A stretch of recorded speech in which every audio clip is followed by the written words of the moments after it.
Tövəndə mən şu tanlash qurallarına münasibətlik bir misal işləməkçi. Buningda bir qog'oz sumkaningki sirtqi loyihasini loyihalaymiz. Amaliyotdagi loyihalarda bo'lsa biz bu xil tanlash qurollarini ishlatmaymiz.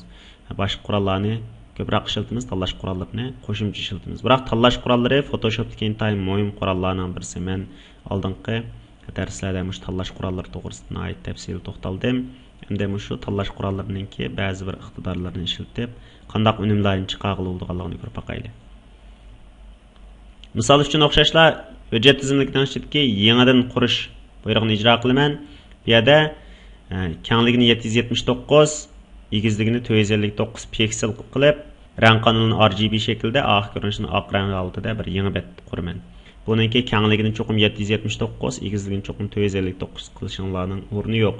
O'zinglarning loyihalarida qanchalik qilmoqchi bo'lsanglar shunchalik bekitsanglar bo'ladi. O'zinglarning ehtiyojiga asosan bekitiladi. Men buni o'zimning ehtiyojiga asosan bekitdim. Darsga o'qishlik uchun. Amaliy loyihalarda bundaq cheklim qo'yib olmaymiz.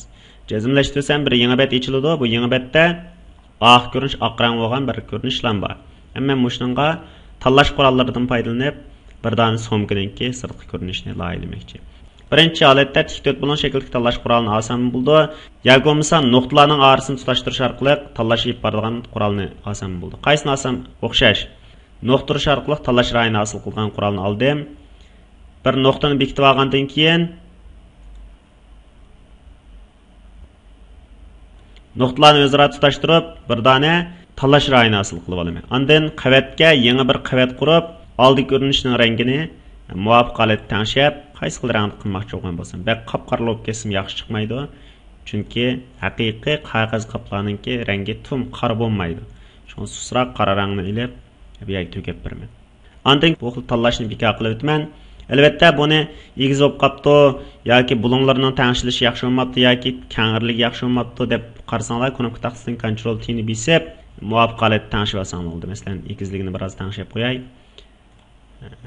Mushtaq qilib olsanglar bo'ldi, xohlagancha. Ondan keyin ikkinchi bosqichda bu yerdan, ya'ni ostingi nuqtadan bir nuqta chekib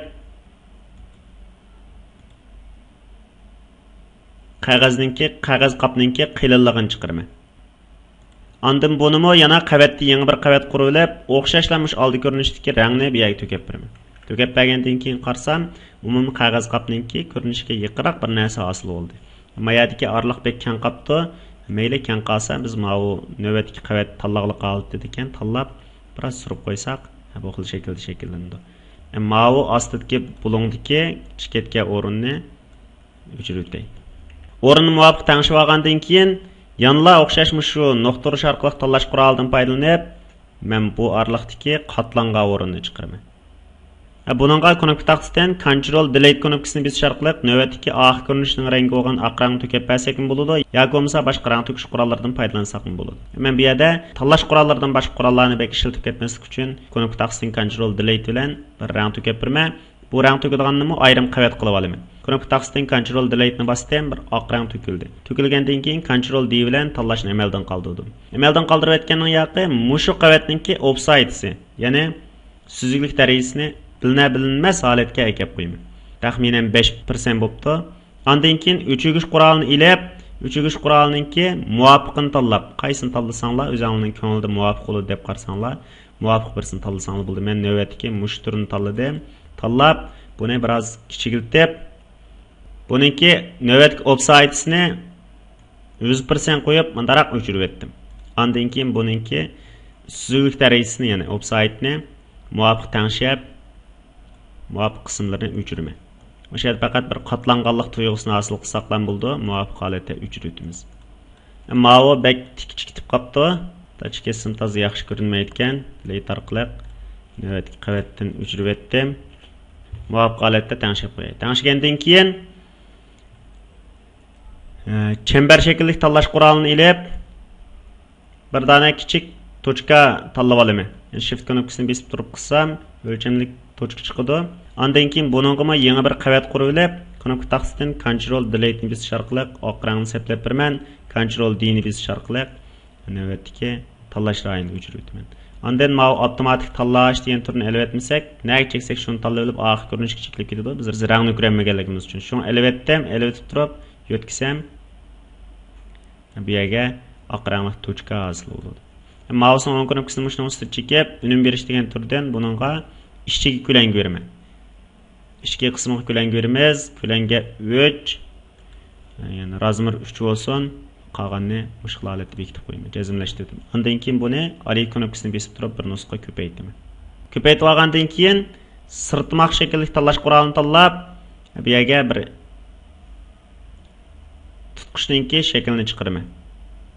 Buni albatta o'zingizlar xohlagan boshqa xil usul bilan chiqarsanglar bo'ldi. Men faqat tanlash qurollarining misoli bo'lganligi uchun tanlash qurollarini ishlatay deb shundaq avarchilikqa qilyapman. Amaliyotda buni boshqa usul bilan qilsak ham oddiy bo'ladi. Yangidan bir qavat qurib, buni knopka taqsining Ctrl Delete ni bosdim, bisib shaklini chiqaraman. Ham ana shaklini chiqarsam ba'zi yerlar tom, ba'zi yerlar inchga toz yaxshi chiqmabdi. Bunda qo'yganda men yana tom qolgan yerlarni, inchga qolgan yerlarni muvofiq holatda tangshay. Mayaga azroq rang to'kay. Ondan keyin o'chirgich qurolini ilib biroz cho'ngaytib o'chirishga boshlaydi.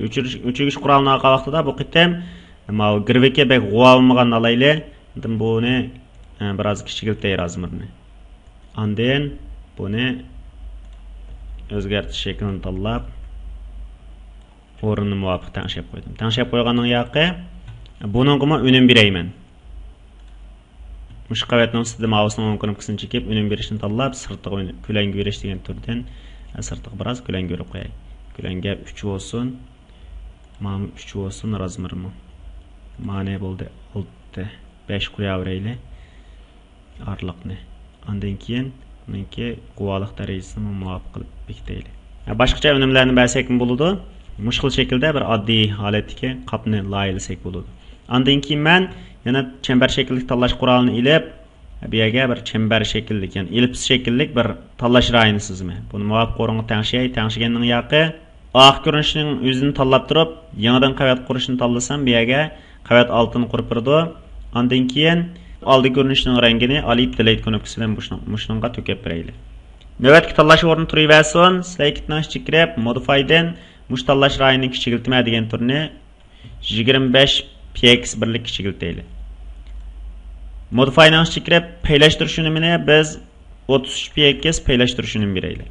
Ondan keyin tanlashning ichidagi ta'tir tanlash buyrug'ini ijro qilib, ostidagi ellips shakllik rayondan o'chirib o'taylik bu orliqni. O'chirib o'tganning yoq biroz g'uvalashdi. G'uvalashgandan keyin o'chirgich qurolini ilib, buningki ma girvika qanday bo'lib oldi? Butunlay chambar shaklidagi keskikdek paydo bo'lib oldi. Shuni biz buni muvofiq holatda o'chiramiz. O'chirgan vaqtida mavi o'chirgich qurolini muvofiq tanlaylik. Muvofiq holatdagi ko'langi altini shakllantiraylik. Shuni olayim bizningki mana shu loyilamoqchi bo'lgan so'mkimizningki bir ko'rinishi hosil bo'ldi. Buni loyilashdan burun deb o'tdim men.